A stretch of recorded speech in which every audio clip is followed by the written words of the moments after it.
Hi guys, welcome back to my YouTube channel. ನನ್ನ ಚಾನಲ್ನ ಯಾರೆಲ್ಲ ಹೊಸ್ದಾಗಿ ನೋಡ್ತಾ ಇದ್ದೀರಾ ಅವರು ಸಬ್ಸ್ಕ್ರೈಬ್ ಮಾಡ್ಕೊಂಡು ನೋಡಿ, ಹಾಗೆ ನನಗೆ ಸಪೋರ್ಟ್ ಮಾಡಿ. ಏನು ವಿಡಿಯೋ ಮಾಡಿದ್ದಾರೆ ಇವರು? ಬರೀ ಬೆಟ್ಟ, ಕಲ್ಲು, ಗುಡ್ಡ ಎಲ್ಲ ಥರ ಕಾಣಿಸ್ತಿದೆ ಅಂತ ಅನ್ಕೋತಿದ್ದೀರಾ ಅನಿಸ್ತಲ್ವಾ? ಹೌದು, ನಾನು ಮಂತ್ರಾಲಯಕ್ಕೆ ಹೋಗ್ತಿರೋದನ್ನು ವಿಡಿಯೋ ಮಾಡಿದ್ದೀನಿ.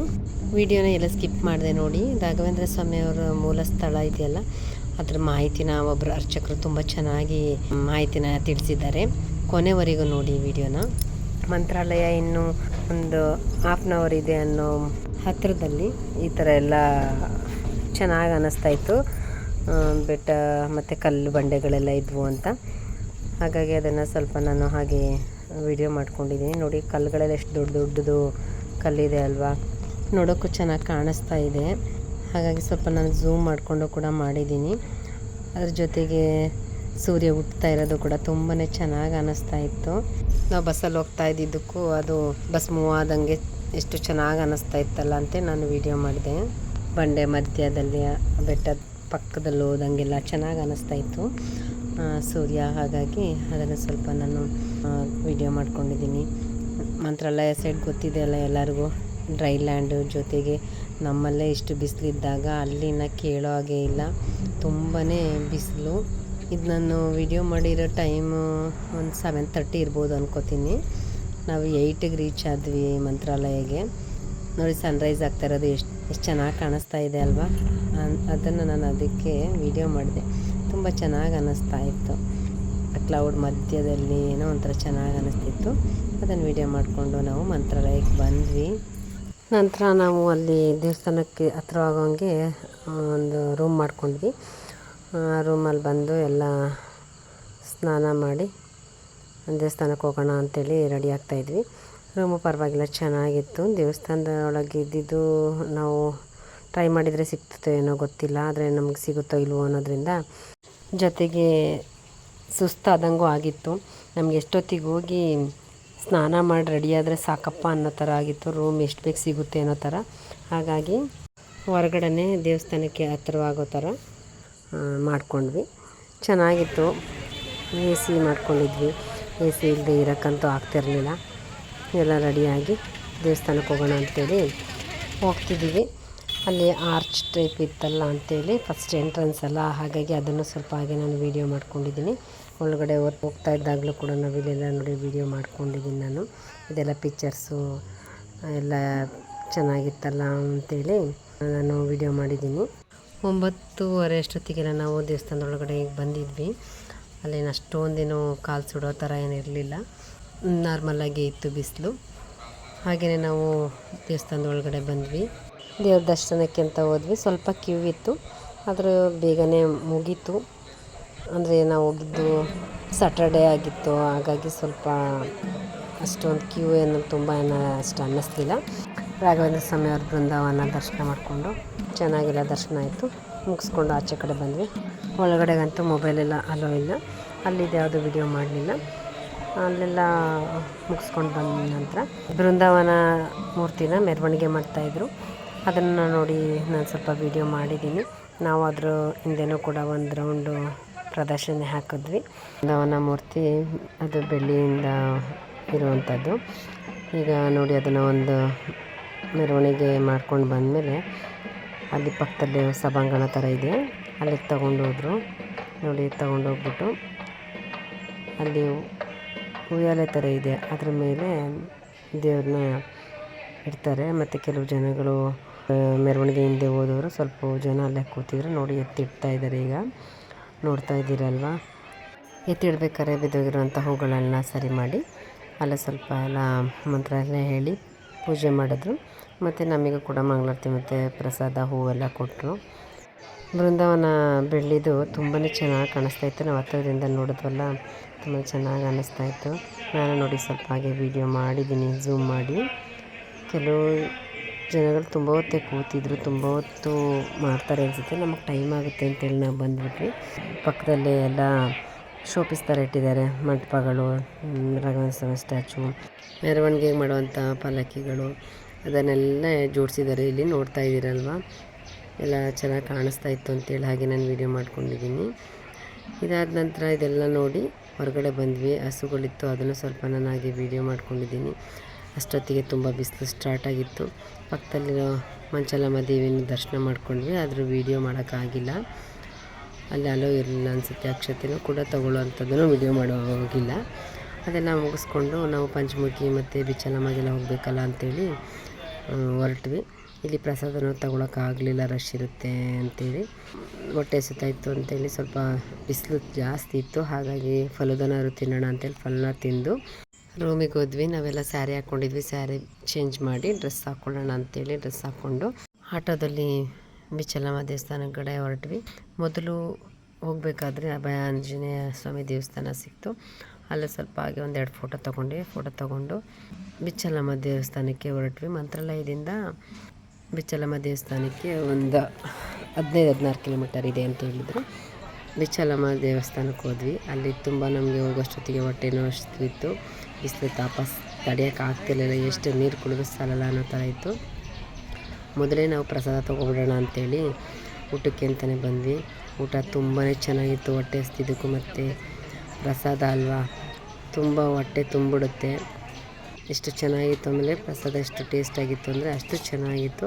ಮತ್ತು ಕ್ಯೂ ಸಿಸ್ಟಮೇ ಆಗಲಿ, ಅಲ್ಲಿ ವ್ಯವಸ್ಥೆ ಆಗಲಿ, ಊಟ ಬಡಿಸೋದೇ ಆಗಲಿ ಎಲ್ಲ ತುಂಬಾ ಚೆನ್ನಾಗಿತ್ತು. ನಾನು ವೀಡಿಯೋ ಮಾಡಿದ್ದೀನಿ, ನೋಡಿ ನೀವು. ನನಗಂತೂ ತುಂಬಾ ಇಷ್ಟ ಆಯಿತು. ಪ್ರಸಾದನ ಹೊಟ್ಟೆ ತುಂಬ ಊಟ ಮಾಡಿಕೊಂಡು ಅಲ್ಲೇ ಪಕ್ಕದಲ್ಲಿ ಅಡುಗೆ ಮಾಡೋಕ್ಕೆ ಅಂತ ಯೂಸ್ ಮಾಡೋ ಜಾಗ ಎಲ್ಲ ಇತ್ತು. ಅದನ್ನೆಲ್ಲ ಸ್ವಲ್ಪ ಹಾಗೆ ನಾನು ವೀಡಿಯೋ ಮಾಡಿಕೊಂಡೆ. ದೊಡ್ಡ ದೊಡ್ಡ ಪಾತ್ರೆಗಳಲ್ಲಿ ಅಡುಗೆ ಕೂಡ ಮಾಡ್ತಾಯಿರೋ. ಆದರೆ ತುಂಬ ಜನಗಳು, ಭಕ್ತಾದಿಗಳು ತುಂಬಾ ಇದ್ದಾರೆ ನೋಡಿ. ಅಡುಗೆ ದೊಡ್ಡ ದೊಡ್ಡ ಪಾತ್ರೆ, ತರಕಾರಿ ಎಲ್ಲ ಒಂದೊಂದು ರೂಮಲ್ಲೇ ಇಟ್ಟಿದ್ರು. ಮತ್ತು ಅವ್ರಿಗಿಷ್ಟ ಆಗೋಷ್ಟು, ಅವ್ರ ಕೈಲಿ ಎಷ್ಟಾಗುತ್ತೆ ಅಷ್ಟು ಹಣನ ಕೊಡೋದಿದ್ರೆ ಕೊಡ್ಬೋದಿತ್ತು. ನಾನು ಸ್ವಲ್ಪ ನನ್ನ ಕೈಲಾಗೋಷ್ಟು ನಾನು ಕೊಟ್ಟೆ. 1000 ರೂಪಾಯಿ ಮೇಲೆ ಯಾರು ಕೊಟ್ಟಿರ್ತಾರೆ ಹೆಸರನ್ನ ಹೇಳಿ ಪ್ರಸಾದನ ಮಾಡ್ತಾರಂತೆ ಅಂತಲೂ ಕೂಡ ಹೇಳಿದ್ರು. ಆಮೇಲೆ ಅಲ್ಲೇ ಮುಂದೆ ತುಳಸಿ ಕಟ್ಟೆನೂ ಕೂಡ ಇತ್ತು. ಅದನ್ನು ಸ್ವಲ್ಪ ನಾನಾಗೆ ವೀಡಿಯೋ ಮಾಡಿಕೊಂಡೆ. ಮತ್ತು ಇಲ್ಲಿ ರಾಘವೇಂದ್ರ ಸ್ವಾಮಿಯವರು ಧ್ಯಾನ ಮಾಡ್ತಿದ್ದು ಸ್ಥಳ ಅಂತೆ. ಅದಕ್ಕೆಲ್ಲ ಫುಲ್ ಪ್ರೊಟೆಕ್ಟ್ ಮಾಡಿದ್ದಾರೆ, ಹಾಳು ಮಾಡ್ತಾರೆ ಅಂತೇಳಿ. ಮುಂದೆ ಎಲ್ಲ ಸಗಣಿಲೆಲ್ಲ ಸಾರಿಸಿ ರಂಗೋಲಿ ಎಲ್ಲ ನೀಟಾಗಿ ಬಿಟ್ಟಿದ್ರು. ಇದೆಲ್ಲ ನೋಡ್ತಾ ಇದ್ದೀರಲ್ವ. ನಾನು ಹಾಗೆ ಸುಮ್ಮನೆ ಸ್ವಲ್ಪ ಎಲ್ಲ ವೀಡಿಯೋ ಮಾಡ್ಕೊಂಡಿದ್ದೀನಿ. ಬಿಚ್ಚಲಮ್ಮ ದೇವಾಲಯ ಇದೆಯಲ್ಲ, ಆ ಸ್ಥಳದಲ್ಲಿ ರಾಘವೇಂದ್ರ ಸ್ವಾಮಿಯವರ ಮೂಲ ಸ್ಥಳ ಅಂತ ಹೇಳ್ತಾರೆ. ಇಲ್ಲಿ ಬೃಂದಾವನ ಕೂಡ ಇದೆ, ಅವ್ರದ್ದು ಮಂತ್ರಾಲಯದಲ್ಲಿ ಇದೆಯಲ್ಲ ಅದೇ ಥರ ಸೇಮ್ ಇದೆ. ಅದು ಸುತ್ತ ಎಲ್ಲ ಪ್ರೊಟೆಕ್ಟ್ ಮಾಡಿ ಸ್ಥಳಲೆಲ್ಲ ನೀಟಾಗಿ ಇಟ್ಟಿದ್ದಾರೆ, ಹಾಳು ಮಾಡ್ತಾರೆ ಜನರು ಅಂತೇಳಿ. ಇಲ್ಲಿ ಅರ್ಚಕರು ಕೂಡ ಇದ್ರ ಬಗ್ಗೆ ಎಲ್ಲ ಈ ಸ್ಥಳದ ಬಗ್ಗೆ ಹೇಳಿದ್ದಾರೆ. ಇವಾಗ ಕೇಳಿ. ಮಂತ್ರಾಲಯದಲ್ಲಿ ಜೀವಂತ ಬೃಂದಾವನ ಪ್ರವೇಶ ಆಗೋಕ್ಕಿಂತ ಮುಂಚೆ ರಾಘವೇಂದ್ರ ಸ್ವಾಮಿಗಳವರು ಇದೇ ಊರಲ್ಲಿ 13 ವರ್ಷ ಕಾಲ ಜಪ ತಪ ಅನುಷ್ಠಾನ ಮಾಡಿರುವಂತಹ ಸ್ಥಳ ಇದು. ಜಪದ ಕಟ್ಟೆ ಅಂತ ಕರೀತಾರೆ.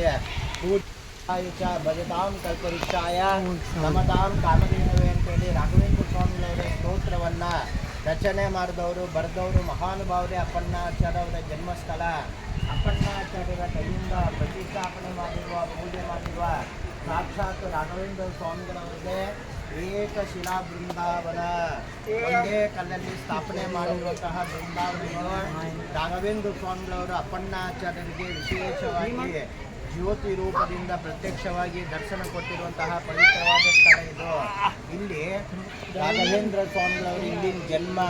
ವ್ಯಾಸರಾಜರು ಅವರ ಗುರುಗಳು ಬಂದು ಶ್ರೀಪಾದರಾಜರು ಅದೊಂದು ಮಹಾನುಭಾವರು ಅವರು ಸ್ಥಾಪನೆ ಮಾಡಿರುವ ಅಲ್ಲಿ ಎದುರುಗಡೆ ನೋಡಿ ಉಗ್ರ ನರಸಿಂಹದೇವರು ಈ ಸ್ಥಳದಲ್ಲಿ ಸ್ಥಾಪನೆ ಮಾಡಿ ಮುಳುಬಾಗಿಲು ಕೋಲಾರ ಡಿಸ್ಟಿಕ್ಕಲ್ಲಿ ಬೃಂದಾವನ ಪ್ರವೇಶಕ್ಕೆ ಹೋಗಿದ್ದಾರೆ.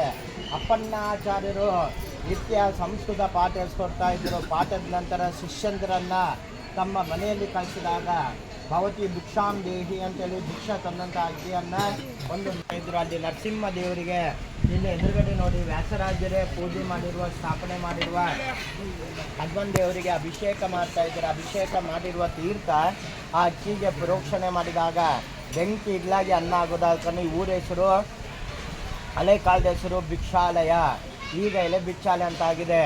ಅದೇ ದೇವರಿಗೆ ನಿತ್ಯ ನೈವೇದ್ಯವನ್ನು ಮಾಡಿ ಪ್ರಸಾದ ಅನ್ನದಾನ ಮಾಡಿ ತಮ್ಮ ಮನೆಗೆ ಹೋಗ್ತಾ ಇದ್ರು. ಅಪ್ಪಣ್ಣಾಚಾರ್ಯರು ಇದೇ ತುಂಗಾಭದ್ರಾ ನದಿ, ಇದೇ ನದಿ ಮೂಲಕವಾಗಿ ರಾಘವೇಂದ್ರ ಸ್ವಾಮಿಗಳವರು ಸ್ತೋತ್ರವನ್ನು ಅಂದಾಗ ಶ್ರೀಪೂರ್ಣ ಬೋಧ ಗುರು ತೀರ್ಥ ಪಯೋಬ್ಧಿ ಪಾರ ಅಂತ ಆಶು ಕವಿ ಅವಾಗಿಂದ ಅವಾಗೆ ಹೇಳ್ಕೊಂಡು ಹೋಗ್ತಾರೆ.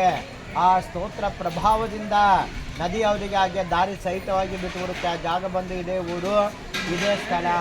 ಇಲ್ಲಿ ಭಕ್ತಾದಿಗಳ ಪರವಾಗಿ, ನಿಮ್ಮ ಪರವಾಗಿ ನಾವು ದೇವರಿಗೆ ನಿತ್ಯ ಪೂಜೆ ಮಾಡ್ತೀವಿ. ಪಂಚಾಮೃತ ಅಭಿಷೇಕ ಹಾಗೂ ವಿಶೇಷವಾಗಿ ಗುರುವಾರ, ಶನಿವಾರ, ಭಾನುವಾರ ಭಕ್ತಾದಿಗಳ ಪರವಾಗಿ ಒಂದು 500ರಿಂದ ಹಿಡಿದು 1000 ಜನದವರೆಗೂ ಅನ್ನದಾನ ಕೊಡಲಿ ನಾವು ಮಾಡ್ತಿದ್ದೇವೆ. ಅನ್ನದಾನಕ್ಕಂತ, ಪೂಜೆಗೆ ಅಂತ ಭಕ್ತಿ ಶ್ರದ್ಧಾನುಸಾರವಾಗಿ ನಿಮ್ಮ ಕೈಲಾದಷ್ಟನ ಕಾಣಿಕೆ ದೇವ್ರ ಪೂಜೆಗಾಗಿ, ಅನ್ನದಾನಕ್ಕಾಗಿ ಕೊಡುವಂತಹ ಇಷ್ಟ ಇತ್ತಂದರೆ ಕೊಡ್ಬೋದು. ಕೊಡಬೇಕಂತೇಳಿ ಯಾರಿಗೂ ಕಂಪಲ್ಸರಿ ಇಲ್ಲ. 100, 200, 300 ಕೊಟ್ಟರೆ ಅದು ಜನರಲ್ ಆಗಿ ಪಂಚಾಮೃತ ಅಭಿಷೇಕ ಆಗುತ್ತೆ. 500 ರೂಪಾಯಿ ಕೊಟ್ಟರೆ ಅನ್ನದಾನ ಪೂಜೆ ಕೂಡ ಆಗುತ್ತೆ. 1000 ರೂಪಾಯಿ ಕೊಟ್ಟರೆ ಹೋಮ ಸಹಿತವಾಗಿ ಆಗುತ್ತೆ, ಒಳ್ಳೆಯದಾಗ್ತದೆ. ನಿಮ್ಮ ಕೈಲಾದಷ್ಟನ ಕಾಣಿಕೆ ಕೊಡೋದ್ರಕ್ಕೂ ಇದೇ ಊರಲ್ಲಿ ಅಪ್ಪಣಾಚಾರ್ಯರ ಮನೆ ಕೂಡ ಬರುತ್ತೆ. ಅಂದಿವೆ ದರ್ಶನ ತಗೊಂಡೋಗಿ ಒಳ್ಳೆಯದಾಗ್ತದೆ. ಒಂದು ಮಂತ್ರ ಹೇಳ್ತೀನಿ ಹೇಳ್ರಿ, ಕೇಳಿದ್ರಲ್ವಾ ಎಷ್ಟು ಚೆನ್ನಾಗಿಲ್ಲ ಹೇಳಿದ್ರು. ನಾವು ಹೇಳೋದಕ್ಕಿಂತ ಅರ್ಚಕರಿಗೆಲ್ಲ ಅಲ್ಲಿದ್ದು ಎಲ್ಲ ಗೊತ್ತಿರುತ್ತೆ.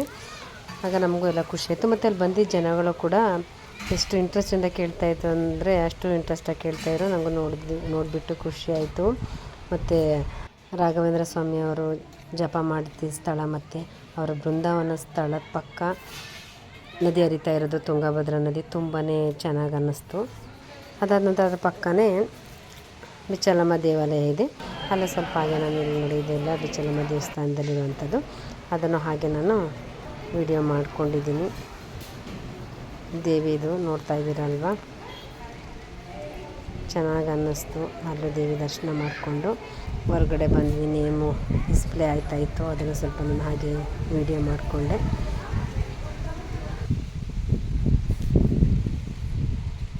ಅಲ್ಲೊಂದೆರಡು ಫೋಟೋಗಳ ತಗೊಂಡು, ಮತ್ತು ಅಲ್ಲಿ ದೇವಸ್ಥಾನದ ಮುಂದೆ ಕುಂಕುಮ ತಗೊಳ್ಳೋಕ್ಕೆ ಈ ಥರ ವ್ಯವಸ್ಥೆ ಮಾಡಿದರು.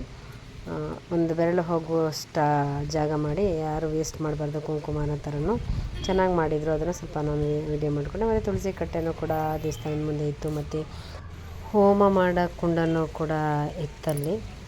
ಅಲ್ಲಿಗೆಲ್ಲ ನೋಡಿ ಕಾಯಿನೆಲ್ಲ ಹಾಕಿದ್ದಾರೆ, ಅದನ್ನು ಹಾಗೆ ವಿಡಿಯೋ ಮಾಡಿಕೊಂಡೆ. ಇನ್ನು ಹೊರಗಡೆಯಿಂದ ನೋಡಿ ಬಿಚ್ಚಲಮ್ಮ ದೇವಸ್ಥಾನ ಇದನ್ನು ತೋರಿಸ್ತಾ ಇರೋದು. ಅದರ ಪಕ್ಕದಲ್ಲಿ ಒಂದು ಇದೆಯಲ್ಲ, ಅಲ್ಲೂ ಅಷ್ಟೇ ನಾಗದೇವತೆಗಳ ಥರ ನೋಡ್ತಾ ಇದ್ರಲ್ಲ, ಆ ಥರ ಇತ್ತು. ಅದನ್ನು ಸ್ವಲ್ಪ ನಾನು ಹಾಗೆ ವಿಡಿಯೋ ಮಾಡಿಕೊಂಡು ಮತ್ತು ಕಾಲಂತೂ ಇಡೋಕ್ಕಾಗ್ತಿರ್ಲಿಲ್ಲ, ತುಂಬ ಸುಡ್ತಾ ಇತ್ತು. ನನಗೂ ಮೊಬೈಲು ಕೂಡ ನನಗೆ ವಿಡಿಯೋ ಮಾಡೋಕ್ಕಾಗ್ತಿರ್ಲಿಲ್ಲ, ಆ ಹೀಟ್ಗೆ ಸ್ಟಿಲ್ ಆಗ್ತಾಯಿತ್ತು. ಆದರೂ ಸ್ವಲ್ಪ ಹಾಗೆ ವಿಡಿಯೋ ಮಾಡಿಕೊಂಡೆ. ದೇವಸ್ಥಾನದ ನದಿ ಪಕ್ಕನೇ ಇತ್ತಲ್ಲ, ಅದು ಚೆನ್ನಾಗಿತ್ತು. ಅದನ್ನು ಹಾಗೆ ವಿಡಿಯೋ ಮಾಡಿಕೊಂಡು ಅದರಿಂದ ಸ್ವಲ್ಪ ದೂರ ಹೋದರೆ ಇಲ್ಲಿ ಅಪ್ಪಣಾಚಾರ್ಯರ ಮನೆ ಇದೆ, ಅಲ್ಲಿಗೂ ಬಂದ್ವಿ. ಇದು ನಾನು ವಿಡಿಯೋ ಮಾಡಿರೋವಂಥದ್ದು ಅಪ್ಪಣಾಚಾರ್ಯರು ವಾಸವಾಗಿದ್ದಿದ್ದು. ಅಲ್ಲೆಲ್ಲ ಸ್ವಲ್ಪ ಫೋಟೋಸು ಎಲ್ಲ ಇಟ್ಟಿದ್ದರು, ಅದನ್ನೆಲ್ಲ ಸ್ವಲ್ಪ ನಾನು ಹಾಗೆ ವಿಡಿಯೋ ಮಾಡಿಕೊಂಡೆ. ಮತ್ತು ಒಂದು ಟಿ ವಿನೂ ಇಟ್ಟು ಅದರಲ್ಲಿ ಆ ಸ್ಥಳದ ಬಗ್ಗೆ ಮಾಹಿತಿನೂ ಕೂಡ ನೀಡ್ತಾಯಿದ್ರು. ಅದನ್ನು ಹಾಗೆಲ್ಲ ಸ್ವಲ್ಪ ನಾನು ವೀಡಿಯೋ ಮಾಡಿಕೊಂಡು ಹೆಚ್ಚೇನು ಮಾಡೋಕ್ಕೆ ಹೋಗಲ್ಲ, ಸ್ವಲ್ಪ ವೀಡಿಯೋ ಮಾಡಿಕೊಂಡು ಹೊರಗಡೆ ಬಂದೆ. ಮುಂದೆ ಎಲ್ಲ ಈ ಬೇಸಿಗೆಯಲ್ಲಂತೂ ತಿನ್ನೋಕೆ ಇಷ್ಟವಾಗುವಂಥದ್ದು ಇಟ್ಟಿದ್ರು ಎಲ್ಲ. ಆದರೆ ಕೋಲ್ಡ್ ಇಲ್ಲ ಅನ್ನೋದೊಂದು ಅಷ್ಟೇ ಬೇಜಾರು. ನೀರು ಕೂಡ ಒಂದೊಂದು ಹತ್ರ ಕೋಲ್ಡ್ ನೀರು ಸಿಗ್ತಾಯಿತ್ತು. ಎಲ್ಲ ಕೋಲ್ಡ್ ಬೇಕು ಅಂಥೇಳಿ ಫ್ರಿಜ್ಜಲ್ಲೂ ಕೂಡ ಕೋಲ್ಡ್ ಇಲ್ಲ ಮೇಡಮ್ ಅನ್ನೋ ಥರ ಹೇಳ್ತಾಯಿದ್ರು. ನಾನಿಲ್ಲಿ ಹೊರಗಡೆ ಆಟ ಸಾಮಾನೆಲ್ಲ ಎಲ್ಲ ಇತ್ತು, ಮತ್ತು ದೇವ್ರ ದಾರಗಳದ್ದೆಲ್ಲ ಇತ್ತಲ್ಲ ಅಂಥೇಳಿ ಅದು ಸ್ವಲ್ಪ ನಾನು ಹಾಗೆ ವೀಡಿಯೋ ಮಾಡ್ಕೊಂಡಿದ್ದೀನಿ. ಒಂದು ಹತ್ರ ಪ್ಲೇಸ್ ಯಾತ್ರೆಗೆ ಹೋದರೆ ಈ ಥರ ಎಲ್ಲ ಇಲ್ಲ ಅಂದರೆ ಒಂಥರ ಚೆನ್ನಾಗೇ ಅನಿಸಲ್ಲ. ಇಲ್ಲಿಂದ ನೆಕ್ಸ್ಟು ನಾವು ಆಟೋದಲ್ಲಿ ಪಂಚಮುಖಿ ಆಂಜನೇಯ ದೇವಸ್ಥಾನಕ್ಕೆ ಹೋದ್ವಿ. ಅಲ್ಲಿ ಗಿಳಿಮಾಂಕಾಯಿ ಇತ್ತು ಅಂತೇಳಿ ನನ್ನ ಮಗಳು ಗಿಳಿಮಾಂಕಾಯಿ ತಗೊಂಡಿದ್ಲು. ಅದನ್ನ ತಿಂತ ನಾವು ಆಟೋದಲ್ಲಿ ಪಂಚಮುಖಿ ದೇವಸ್ಥಾನಕ್ಕೆ ಹೋದ್ವಿ. ಹೋದ ತಕ್ಷಣ ಎಲ್ಲ ಇಲ್ಲಿ ಹೂಗಳೆಲ್ಲ ಇಟ್ಕೊಂಡಿದ್ರು, ತೊಗೊಂಡೋಗಿ ಇವತ್ತು ಶನಿವಾರ ಸ್ವಾಮಿಗೆ ತೊಗೊಂಡೋಗಿ ಅಂತೆಲ್ಲ ಹೇಳ್ತಾಯಿದ್ರು. ನಾವೇನು ತೊಗೊಳಕ್ಕೆ ಹೋಗಲಿಲ್ಲ, ಅದನ್ನು ಸ್ವಲ್ಪ ಹಾಗೆ ವಿಡಿಯೋ ಮಾಡ್ಕೊಂಡಿದ್ದೀನಿ. ನೋಡಿ ಇಲ್ಲೂ ಕೂಡ ದೇವಸ್ಥಾನ ಇರುವಂತಹ ಜಾಗದಲ್ಲೆಲ್ಲ ದಾರಗಳೆಲ್ಲ ಇಟ್ಟಿರ್ತಾರೆ, ಕೈ ಕಟ್ಕೊಳ್ಳೋ ಅಂಥದ್ದು. ಮತ್ತು ಇಲ್ಲಿ ಹೋದ ತಕ್ಷಣ ಪಂಚಮುಖಿ ದೇವಸ್ಥಾನದ ಒಂದು ಸ್ಟ್ಯಾಚು ಇತ್ತು, ಅದನ್ನು ಸ್ವಲ್ಪ ಹಾಗೆ ವಿಡಿಯೋ ಮಾಡಿಕೊಂಡೆ. ಮತ್ತು ನೋಡಿ ಮಕ್ಕಳೆಲ್ಲ ಬಂಡೆ ಕಲ್ಲು ಮೇಲೆಲ್ಲ ಬೆಟ್ಟ ಥರ ಹತ್ತುತ್ತಾಯಿದ್ರು, ಅದನ್ನು ಹಾಗೆ ವಿಡಿಯೋ ಮಾಡಿಕೊಂಡೆ. ಮತ್ತು ಇದು ಎಂತಪ್ಪ ಅರ್ಕೆ ಮಾಡ್ಕೊಂಡಿರೋರು ಅಡುಗೆ ಎಲ್ಲ ಮಾಡಿ ಊಟ ಮಾಡ್ತಾಯಿದ್ರು, ಅದನ್ನೆಲ್ಲ ಹಾಗೆ ವಿಡಿಯೋ ಮಾಡಿಕೊಂಡೆ. ಆಮೇಲೆ ಒಳಗಡೆ ಹೋದ್ವಿ. ಬಂಡೆಕಲ್ಲೆಲ್ಲ ದಪ್ಪ ದಪ್ಪಕ್ಕಿದ್ದಿಲ್ಲ, ಚೆನ್ನಾಗಿತ್ತು. ಮತ್ತು ಆಂಜನೇಯಂದು ಕಲ್ಲರ್ ಆರೆಂಜ್ ಇರೋದ್ರಿಂದ ಎಲ್ಲ ಕಡೆ ಆರೆಂಜಲ್ಲೇ ಪೇಂಟ್ ಮಾಡಿದ್ರು, ನೋಡೋಕ್ಕೆಲ್ಲ ತುಂಬ ಚೆನ್ನಾಗಿ ಅನ್ನಿಸ್ತಾ ಇತ್ತು. ಆದರೆ ಒಳಗಡೆ ಮೊಬೈಲ್ ಅಲೋ ಇರಲಿಲ್ಲ. ಇಲ್ಲಿವರೆಗಷ್ಟೇ ನಾನು ಮೊಬೈಲ್ ವಿಡಿಯೋ ಮಾಡಿದ್ದು. ದೇವ್ರದ್ದು ಗರ್ಭಗುಡಿ ಇದೆಯಲ್ಲ, ಅಲ್ಲೆಲ್ಲ ಮೊಬೈಲ್ ಅಲೋ ಇಲ್ಲ. ಆಮೇಲೆ ಅಲ್ಲಿ ದೇವ್ರ ತಾಯ್ತ ಕೂಡ ತಗೋತಾ ಇದ್ದರು.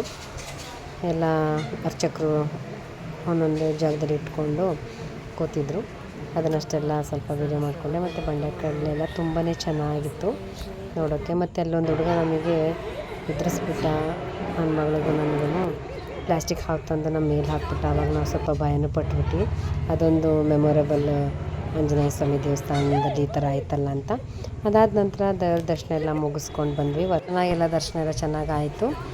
ಅದಾದಮೇಲೆ ಇಲ್ಲಿ ಫಸ್ಟ್ ದೇವಸ್ಥಾನಕ್ಕೆ ಬಂದಾಗಲೇ ಈ ಹುಡುಗಿಯರು ಬನ್ನಿ ಅಕ್ಕ ಹಾಕ್ಸ್ಕೊಳ್ಳಿ ಅಂತ ಟೆಂಪ್ರವರಿ ಟ್ಯಾಟು ಟೈಪು ಹಾಕ್ಸ್ಕೊಳ್ಳಿ ಅಂತ ಹೇಳ್ತಾಯಿದ್ರು. ನಾವು ಹಾಕ್ಸ್ಕೊಂಡಿರಲಿಲ್ಲ, ಬೇಡಪ್ಪ ಅಂತ ನಮ್ಮನೆಯವರು ಕೂಡ ಬೈತಾಯಿದ್ರು, ರಾಯರಿದ್ದಾರೆ ಅಂತ. ಆಮೇಲೆ ನಾನು ಮತ್ತು ನನ್ನ ಮಗಳು ಇಬ್ಬರು ಕೂಡ ಹಾಕ್ಸ್ಕೊಂಡ್ವಿ. ಚೆನ್ನಾಗಿ ಅನ್ನಿಸ್ತು. ಏನೋ ಒಂಥರ ರಾಯರಿದ್ದಾರೆ ಅಂತ ಅನ್ನೋದು ಒಂಥರ ಖುಷಿ ಅನ್ನಿಸ್ತು. ರಾಯರನ್ನ ಎಷ್ಟು ಜನ ಇಷ್ಟಪಡ್ತಾರೆ, ಎಷ್ಟು ಭಕ್ತಿ ಇಟ್ಕೊಂಡಿದ್ದಾರೆ ಅಂತ ನಾನೆಷ್ಟೋ ರೀಲ್ಸಲ್ಲಿ ಆಗಲಿ ಇನ್ಸ್ಟಾಗ್ರಾಮಲ್ಲಿ ನೋಡಿದ್ದೀನಿ. ರಾಘವೇಂದ್ರ ಸ್ವಾಮಿಯವರಿಗೆ ತುಂಬ ಭಕ್ತರಿದ್ದಾರೆ. ಪಂಚಮುಖಿ ದೇವಸ್ಥಾನ ಮುಗಿಸ್ಕೊಂಡು ಅಲ್ಲಿಂದ ನಾವು ರೂಮಿಗೆ ಬಂದ್ವಿ. ರೂಮಿಗೆ ಹೋಗಿ ಮತ್ತೆ ಫ್ರೆಶ್ ಅಪ್ ಆಗಿ ಮತ್ತು ನೈಟು ಮತ್ತೆ ದೇವಸ್ಥಾನಕ್ಕೆ ಬಂದ್ವಿ. ದೇವಸ್ಥಾನದಲ್ಲಿ ಒಂದು ಸ್ವಲ್ಪ ಫೋಟೋಸ್ ಎಲ್ಲ ತೊಗೊಂಡು ನೆಕ್ಸ್ಟು ಒಂದು 7:30ಗೇನೋ ಸ್ಟಾರ್ಟ್ ಆಯಿತು ಇಲ್ಲಿ ಸಂಜೆ ಮೆರವಣಿಗೆ ದೇವ್ರದ್ದು. ಇಲ್ಲಿ ಅಂಬಾರಿ ಮೆರವಣಿಗೆ ಮತ್ತು ನವರತ್ನ ಮೆರವಣಿಗೆ ಮತ್ತು ಬೆಳ್ಳಿ ಉತ್ಸವ ಅದೆಲ್ಲ ಚೆನ್ನಾಗಿ ಆಯಿತು. ಅದನ್ನೆಲ್ಲ ನೋಡಿದ್ವಿ. ತುಂಬ ಜನನೂ ನೈಟು ಕೂಡ ಇದ್ದರು. ಎಷ್ಟೋ ಜನ ಸಂಜೆ ನೈಟು ದರ್ಶನ ಮಾಡೋಕ್ಕೂ ತುಂಬಾ ಇಷ್ಟಪಡ್ತಾರೆ. ಮತ್ತು ರಶ್ ಇತ್ತು ಅಂತೇಳಿ ನಾವು ಮತ್ತೆ ದರ್ಶನ ಮಾಡೋಕ್ಕೇನು ಹೋಗಲಿಲ್ಲ. ದೇವ್ರ ದರ್ಶನನ ಇಲ್ಲೇ ಉತ್ಸವದೆಲ್ಲ ನೋಡಿಕೊಂಡು ಒಂದು 5 ಉತ್ಸವ ಏನೋ ನಡೀತು, ಅದನ್ನೆಲ್ಲ ಕೂತ್ಕೊಂಡು ನೋಡಿದ್ವಿ. ನೈಟ್ ಸ್ಟೇ ಆಗಬೇಕು ಅಂತ ಅಂದ್ಕೊಂಡ್ವಿ, ಆದರೆ ಎಲ್ಲ ಒಂದು 8ಗೆಲ್ಲ ಮುಗೀತು. ನಮಗೆ ದೇವ್ರ ದರ್ಶನ ಆಗಲಿ ಇದು ಉತ್ಸವದೆಲ್ಲ ಆಗಲಿ ಚೆನ್ನಾಗೆಲ್ಲ ಮುಗೀತಲ್ಲ, ಇನ್ನೇನು ಅಂತೇಳ್ಬಿಟ್ಟು ಇನ್ನೊಂದು ಡೇ ಮತ್ತೆ ಕಾಯಬೇಕಿತ್ತು. ನಮಗೆ ಟೈಮೂ ಇರಲಿಲ್ಲ. ಬಸ್ ವ್ಯವಸ್ಥೆನೂ ಕೂಡ ಅದೇ ಟೈಮಿಗೆ ಆಯ್ತಲ್ಲ ಅಂತೇಳಿ ನಾವು ಮತ್ತೆ ಉತ್ಸವ ಎಲ್ಲ ನೋಡಿಕೊಂಡು ಎಷ್ಟು ಚೆನ್ನಾಗಿದೆ ನೋಡಿ. ಇದು ಒಂಥರ ಚೆನ್ನಾಗಿತ್ತು. ಎಲ್ಲ ಒಂದೊಂದು ದೇವ್ರನ್ನ ಮೆರವಣಿಗೆ ಮಾಡಿದ್ರು. ಒಂದೊಂದು ರೌಂಡ್ ಅಷ್ಟೇ ಎಲ್ಲ ದೇವ್ರದ್ದು ಕೂಡ.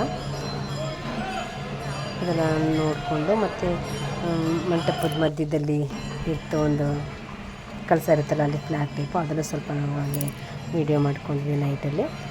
ವೀಡಿಯೋ ಮಾಡ್ಕೊಂಡೆಲ್ಲ ಆದಮೇಲೆ ಎಲ್ಲ ಪ್ರತಿಯೊಂದು ಇದು ನವರತ್ನದ ಉತ್ಸವ, ಇದು ಚೆನ್ನಾಗಿತ್ತು.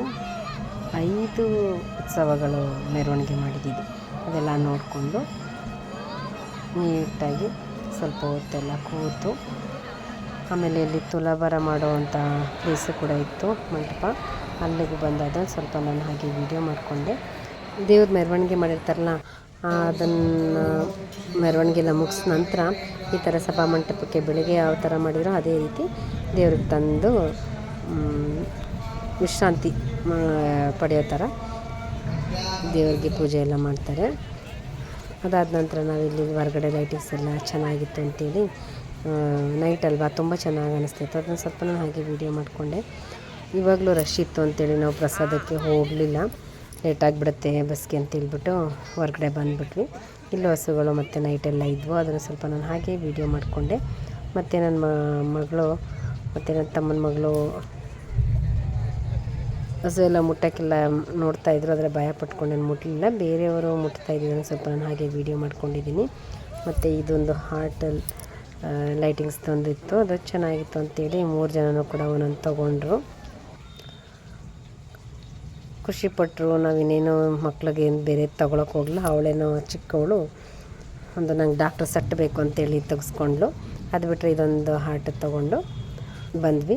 ಅದೇ ಪಕ್ಕದಲ್ಲಿ ಒಂದು ಲೈಟೆಲ್ಲ ಹಾಕಿರೋದ್ರಿಂದ ನೈಟ್ ಅಲ್ವಾ, ಲೈಟೆಲ್ಲ ಹಾಕಿದ್ರು, ಕೊಳ ಇದೆಲ್ಲ, ಕೊಳದ್ದು ಸ್ವಲ್ಪ ಅದೇ ಹಾಗೆ ವೀಡಿಯೋ ಮಾಡ್ಕೊಂಡ್ವಿ. ಲೈಟಿಂಗ್ಸ್ ಎಲ್ಲ ಹಾಕಿರೋದ್ರಿಂದ ತುಂಬಾ ಚೆನ್ನಾಗಿತ್ತು. ನೈಟೂ ತುಂಬಾ ಚೆನ್ನಾಗಿರುತ್ತೆ. ಡೇನೂ ಒಂಥರ ಚೆನ್ನಾಗಿರುತ್ತೆ, ನೈಟು ಕೂಡ ಚೆನ್ನಾಗಿರುತ್ತೆ. ನನಗಂತೂ ಮಂತ್ರಾಲಯ ದರ್ಶನ ಮಾಡಿ ತುಂಬ ಖುಷಿ ಆಯಿತು. ಮತ್ತು ಮನಸ್ಸಿಗೊಂದು ನೆಮ್ಮದಿ ಅಂತ ಏನೋ ಒಂಥರ ಅನ್ನಿಸ್ತು. ನಾವೆಲ್ಲ ಈ ಥರ ದರ್ಶನನ ಈ ಥರ ಮಾಡ್ಕೊಂಡು ಬಂದ್ವಿ. ಮಂತ್ರಾಲಯಕ್ಕೆ ಹೋಗಿಲ್ಲ ಅನ್ನೋರು ಒಮ್ಮೆ ಆದರೂ ಭೇಟಿ ಕೊಡಿ. ಏನೋ ಒಂಥರ ಮನಸ್ಸಿಗೆ ನೆಮ್ಮದಿ ಅನಿಸುತ್ತೆ. ಆ ದರ್ಶನ ಎಲ್ಲ ಮುಗಿಸ್ಕೊಂಡು ಊಟ ಮಾಡೋಕ್ಕೆ ಅಂತೇಳಿ ಹೋಟೆಲ್ಗೆ ಊಟ ಮುಗಿಸ್ಕೊಂಡು ಆಮೇಲೆ ಬಸ್ ಹತ್ತಿದ್ವಿ. ಇವತ್ತಿನ ವಿಡಿಯೋ ಇದಾಗಿತ್ತು. ಇವತ್ತಿನ ವಿಡಿಯೋ ಅನ್ನೋದಕ್ಕಿಂತ ಮಂತ್ರಾಲಯಕ್ಕೆ ಹೋಗಿದ್ದ ವಿಡಿಯೋ ಅಂತ ನಾನು ಹೇಳ್ತೀನಿ. ಮಂತ್ರಾಲಯಕ್ಕೆ ಯಾರೆಲ್ಲ ಹೋಗಿಲ್ಲ ಅವರು ಒಮ್ಮೆ ಆದರೂ ಮಂತ್ರಾಲಯಕ್ಕೆ ಹೋಗಿ ರಾಯರನ್ನ ದರ್ಶನ ಮಾಡ್ಕೊಂಡು ಬನ್ನಿ. ರಾಯರನ್ನ ನಂಬಿ, ರಾಯರಿದ್ದಾರೆ, ಎಲ್ಲರಿಗೂ ರಾಯರು ಒಳ್ಳೇದು ಮಾಡ್ತಾರೆ. ನಮ್ಮದವ್ರನ್ನಂತೂ ಯಾವಾಗಲೂ ಕೈ ಬಿಡಲ್ಲ. ನನಗೆ ಮನಸ್ಸು ನೆಮ್ಮದಿ ಬೇಕು ಅನ್ನೋದಕ್ಕೋಸ್ಕರ ಒಂದು ದರ್ಶನ ಮಾಡ್ಕೊಂಡು ಹೋಗೋಣ ಅಂತಲೇ ಹೇಳಿ ದರ್ಶನಕ್ಕೆ ಅಂತ ಬಂದಿದ್ದು. ದರ್ಶನ ಎಲ್ಲ ತುಂಬ ಚೆನ್ನಾಗಾಯಿತು. ಈ ವಿಡಿಯೋನ ಎಲ್ಲರೂ ಕೂಡ ಮಿಸ್ ಮಾಡದೆ ನೋಡಿದ್ದೀರಾ ಅಂತೇಳಿ ನಾನು ಭಾವಿಸಿದ್ದೀನಿ. ಈ ವಿಡಿಯೋ ಹೇಗಿತ್ತು ಅಂತೇಳಿ ಕಮೆಂಟ್ ಬಾಕ್ಸಲ್ಲಿ ಕಮೆಂಟ್ ಮಾಡಿ, ಲೈಕ್ ಮಾಡಿ, ಶೇರ್ ಮಾಡಿ. Thank you. ಓಂ ಶ್ರೀ ರಾಘವೇಂದ್ರಾಯ ನಮಃ.